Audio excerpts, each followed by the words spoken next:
Give us 2 bulls. Let Baal prophets choose one. Let them cut it apart and set it on the wood, but don't add fire.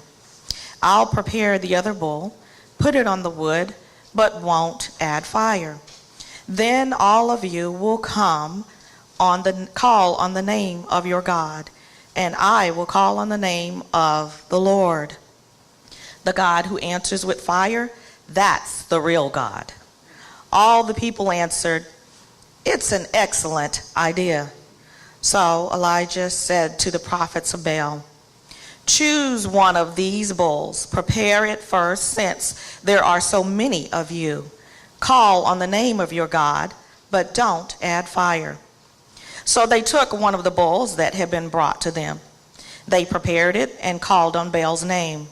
From morning to midday they called, "Great Baal, answer us."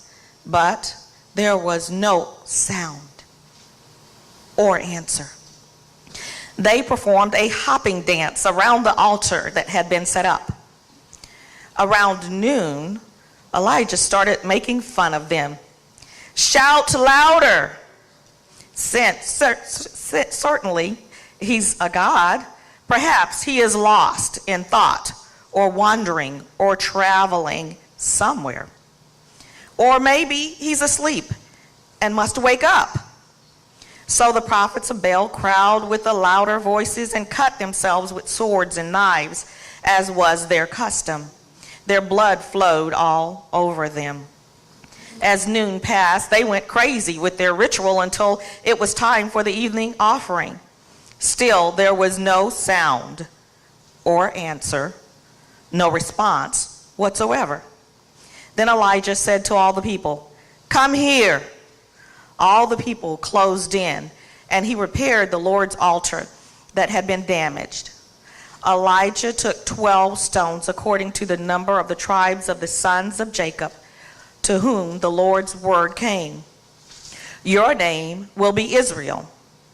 He built the stones into an altar in the Lord's name, and he dug a trench around the altar big enough to hold 2 sheaves of dry grain.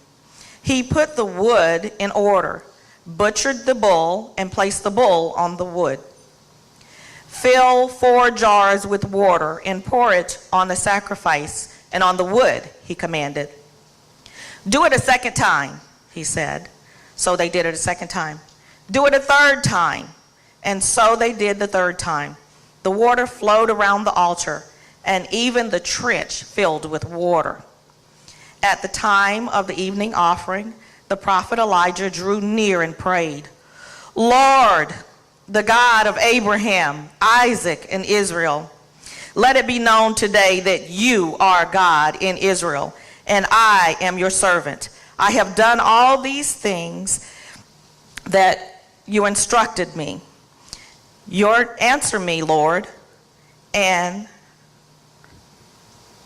Answer me so that this people will know that you, Lord, are the real God, and that you can change their hearts." Then the Lord fire fell. It consumed the sacrifice, the wood, the stone, the dust. It even licked up the water in its trench. All the people saw this and fell on their face. "The Lord is the real God. The Lord is the real God," they exclaimed. The word of God for the people of God. Thanks be to God.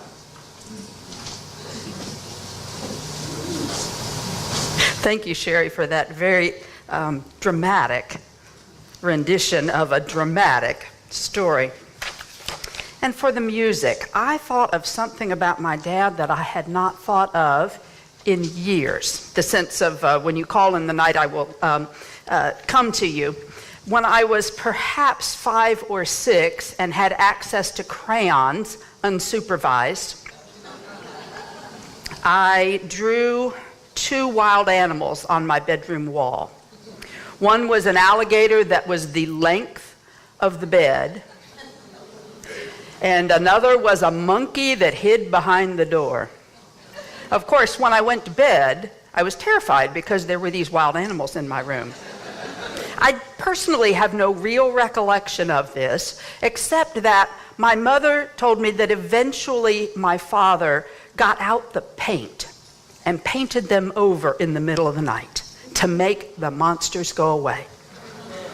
And now, while now I'm old enough to understand that he may have been listening to the Bible story about the woman who nagged the judge until he did the right thing just to get rid of her, because it may well have been that. But I also remember he did pay attention and did effectively banish some monsters from my life, in addition to showing me the value of priorities, which leads us to today's superhero. Joan, I know that you have the hang of working these music stands, but I don't yet. So I grew up, and y'all know I'm a kind of fuddy-duddy, and I like to actually read a paper. It's just not the same, I don't think, electronically. And besides, when I was a kid, it wasn't electronic. So we got the weekly Sunday paper that had the comics. And I loved one that still shows up in the Daytona paper, which is what my mom gets on Sundays, and it's Prince Valiant. Now, some of you actually know, it's only small-town papers carry Prince Valiant, but it was one of these sort of comic strip things that spread the story over time. It wasn't completed in 8 little blocks. Oh, no, this was a saga that went on for some time. And every week there'd be a little part that says what happened before, so you had a little bit of context, and then there would be the conflict and competition and fight of that week, because there was always some of that, and then it would be a coming up next. Used to be a lot of strips like that. Now, I have no idea what country Prince Valiant was in. It was not Camelot, because there were too many really bizarre monsters and stuff out of Greek mythology, it looked like to me. But I did know that he was good. His name said so. He was Prince Valiant. So if good and evil were going to go to battle, he was on the good side. And I knew that eventually good would win until the bad guy of next week. But his name said all that really needed to be said about who he was. There was no origin story for Prince Valiant that told you how he got to be who he was. Now, there is no origin story for Elijah either. We know where he comes. Well, there's a little discussion about, so what's the name of the town that when you say Elijah the Tishbite, that's not a tick-bite, he's from a town that is Tishbo, from there. And we know his name. Nothing more. Where he came from, and it was not a town that was going to identify who he was by coming from there, and his name. But his name means Jehovah is God. And that became the focus of all of the stories about Elijah. Now, you probably, I don't know, maybe you've read 1 Kings 17 and the next 5 or 6 chapters recently. I hadn't until we decided we would look at superheroes of the Bible. And Elijah is one of those. There are 4 main stories about him. This rather dramatic one comes in the middle of the first story. So there's a little that comes before and a lot that is yet to come. We know that the issue into which he came when he was a prophet when a king is a king, the length of time, the reign, there we go, R-E-I-G-N. He was a prophet in the reign of several kings, and they were not good kings. As a matter of fact, Ahab, who is the one in today's story, is a particularly bad king. He's the worst one so far. Kind of sets it up that they're already headed downhill and they're going to go further. Now, he was a king of the people of Israel. So let's do just a little bit of background. The laws, the 10 laws that are supposed to be the defining document for those people. What's the first one?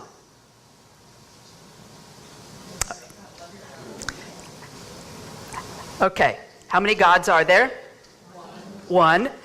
And we are not supposed to have how many others?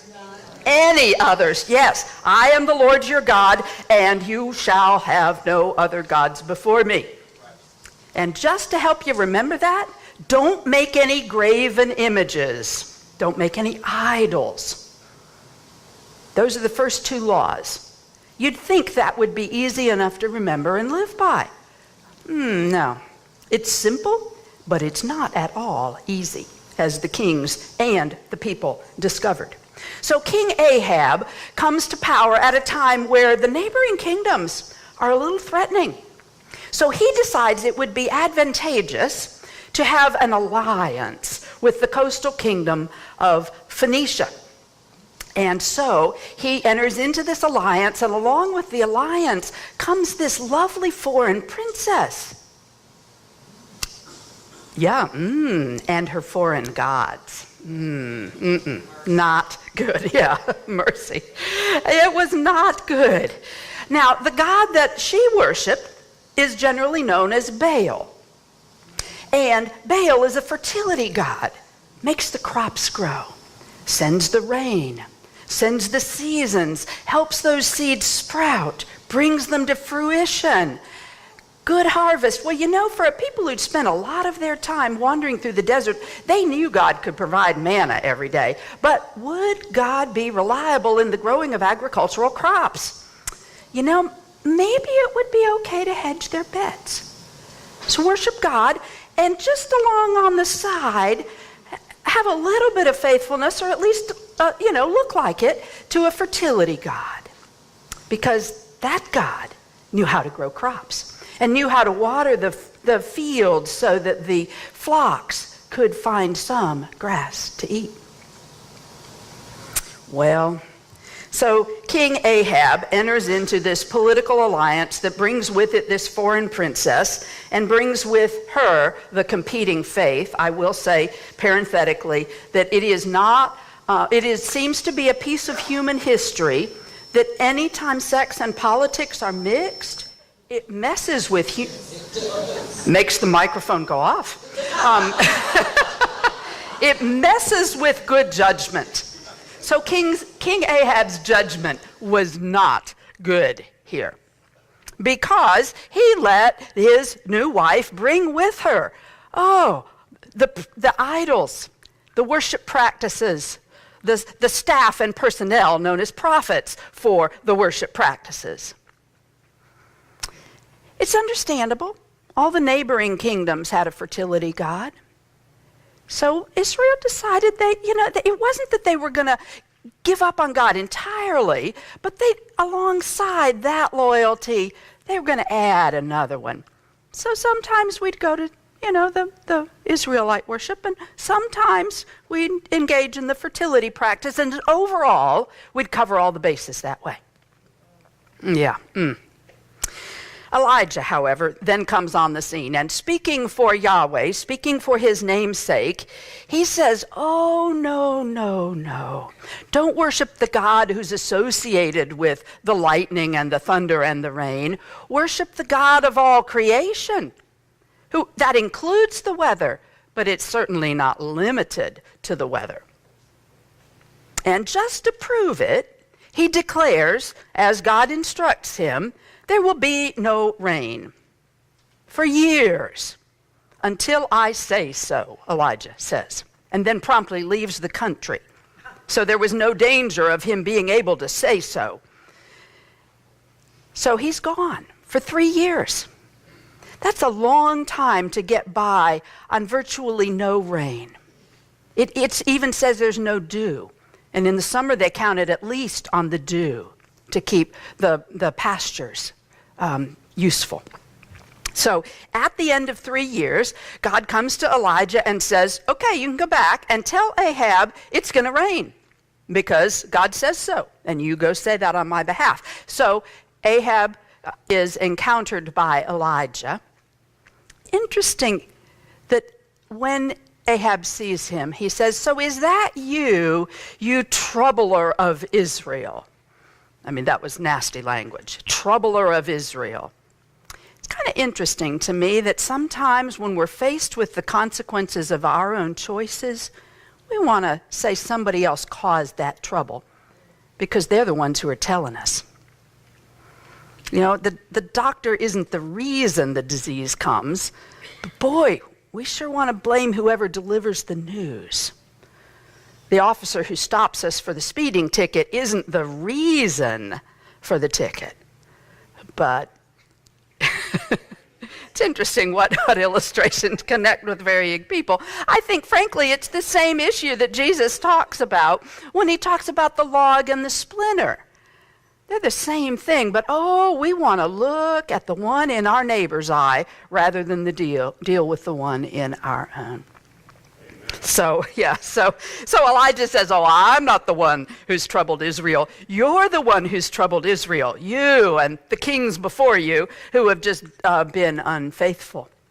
So Elijah says, we're going to settle this. We're going to have the showdown at the Carmel Corral, you might say. You bring the 450 prophets of Baal, and go ahead and add in the 400 prophets of his consort. I mean, you can't have a fertility god without having both of them there. So there are 850 religious personnel, the staff of Baal and Asherah.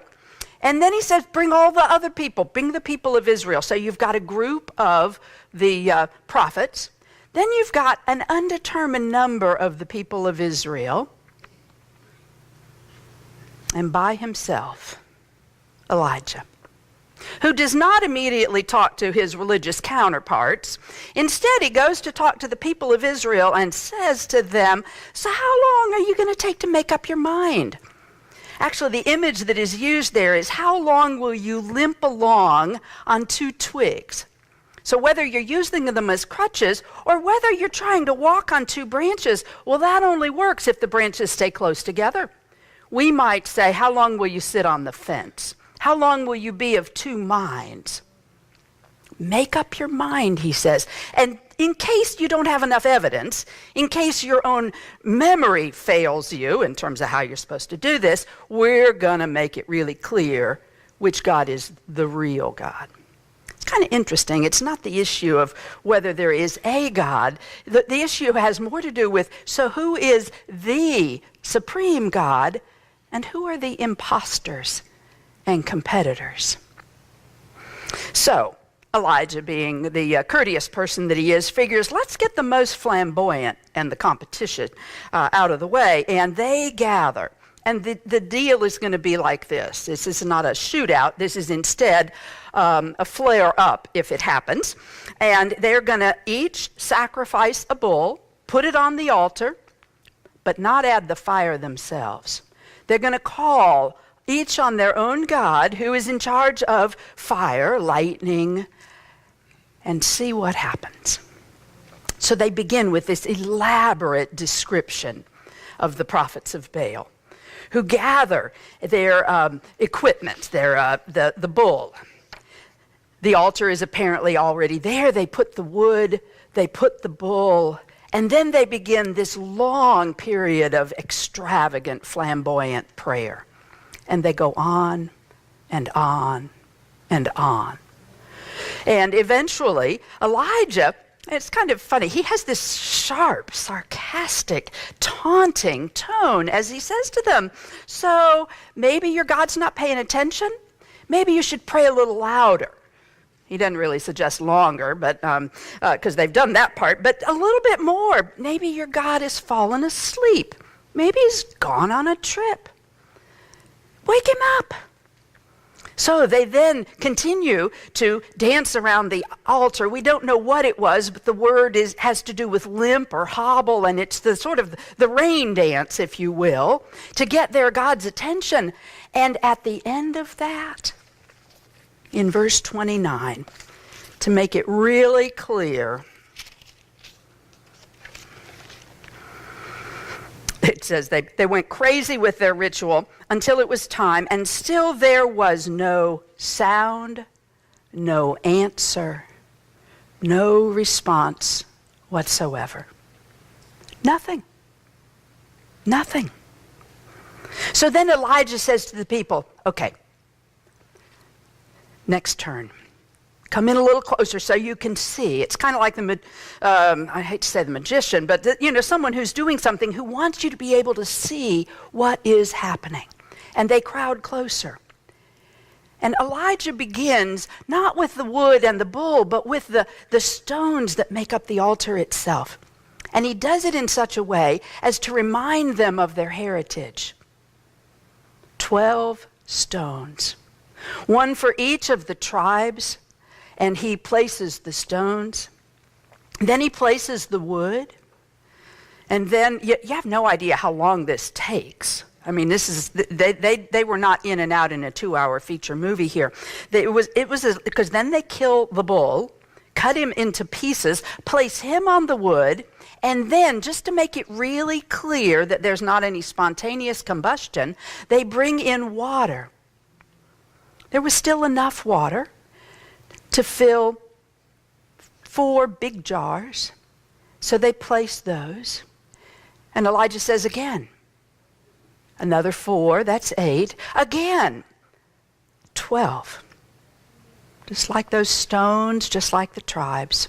Reminding them, you belong to God even if you have forgotten it. And the water goes over the bull and down through the wood and over the stones and then into a trench that has been dug around the whole altar.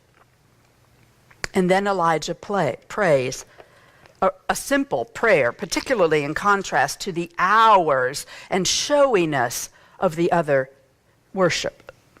Instead, he says, Lord, the God of Abraham, Isaac, and Israel, let it be known today that you are God in Israel and that I am your servant, and that I've done all these things at your instruction. Answer me, Lord. Answer me so that this people will know that you, Lord, are the real God, and, real important here, and that you can change hearts.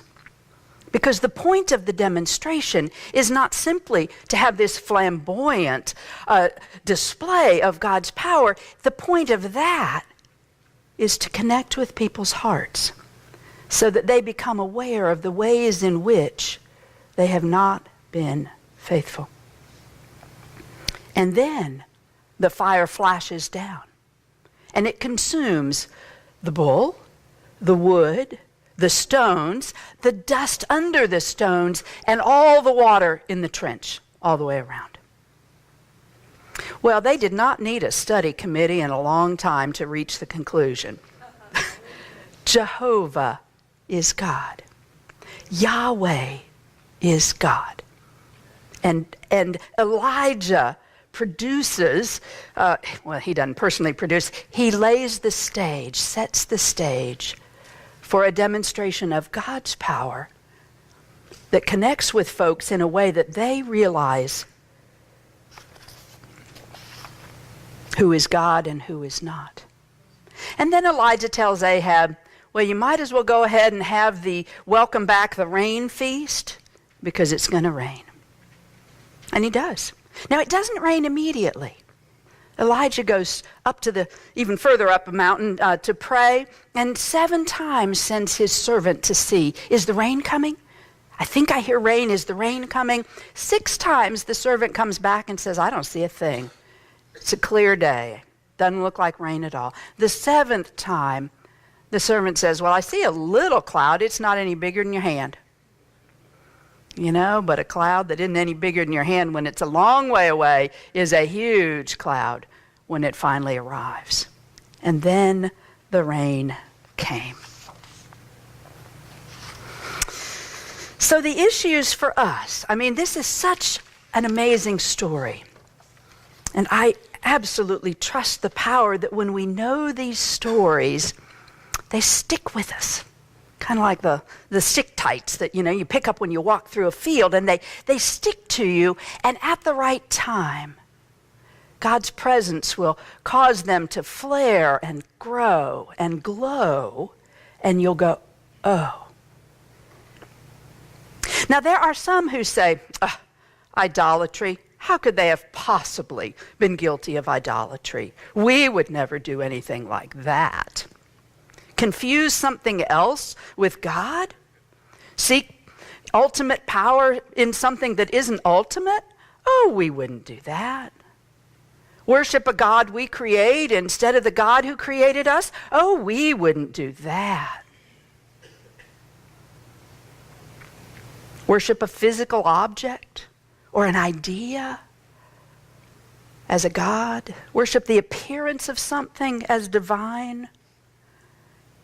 Oh, we wouldn't do that. Except we do. Amen. We do. And it's sneaky. I love part of the ritual when we say, do you reject the powers of evil in whatever forms they present themselves? Because they're sneaky. And it's not, I mean, Webster defines part of this as worshiping a physical object or a god, or having something beyond a reasonable attachment or devotion. Sometimes it's not something that's really bad.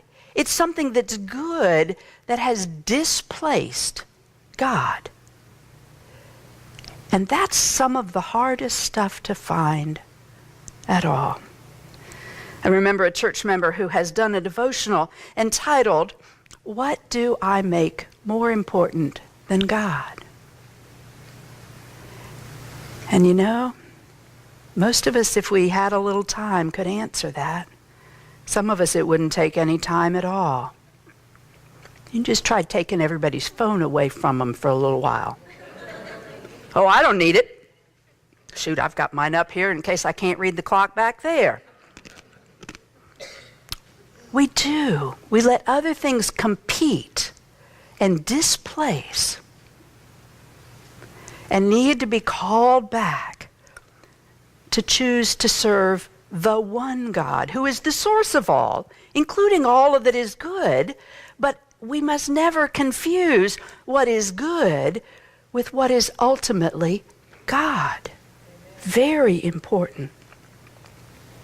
The Serendipity Study Bible is a Bible that has the text, the story itself, and then alongside in the margin, Sunday school teachers and small group leaders take note. This is a handy tool to have. Along in the margin, they have questions, thought questions, reflection questions, and every so often a work study on the big stories. And they have a question related to this text that just made this come home in some uncomfortable ways. When they ask, so where are the places in your life to begin to cast out the Baals? And then they have multiple choice. Just to get you started. The bedroom. The kitchen. All kinds of places for appetites and comfort. The office or the workplace. The pursuit of accomplishments, comparative and competitive relationships so that we end up being the one who's right or first or whatever, or most invisible, depending. The mind. What is it in our minds that takes the place of God? Or the rec room. And I think they didn't just mean the place where we put the TVs. It may also be the place where we store the big toys, or where we keep the tickets, or whatever other kind of recreation competes for our time and attention and resources. We could make a longer list. My calendar. That would be a place where I have to regularly weed out so that there's space, unagenda-driven space for God. So where is it in your life that other things have crept in? And as Elijah asked those people, then we could ask ourselves, when will you make up your mind? How long will you limp along with multiple priorities? Friends, that's an oxymoron.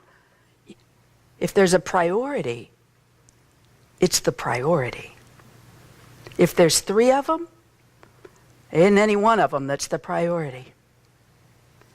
When will we turn and worship the God who is God alone, and not all of the other things that clamor for our attention and loyalty? It's a good question. Think about it. Amen.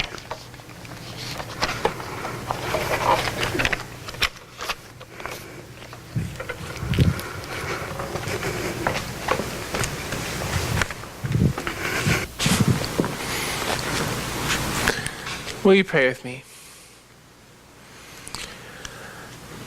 God of Elijah,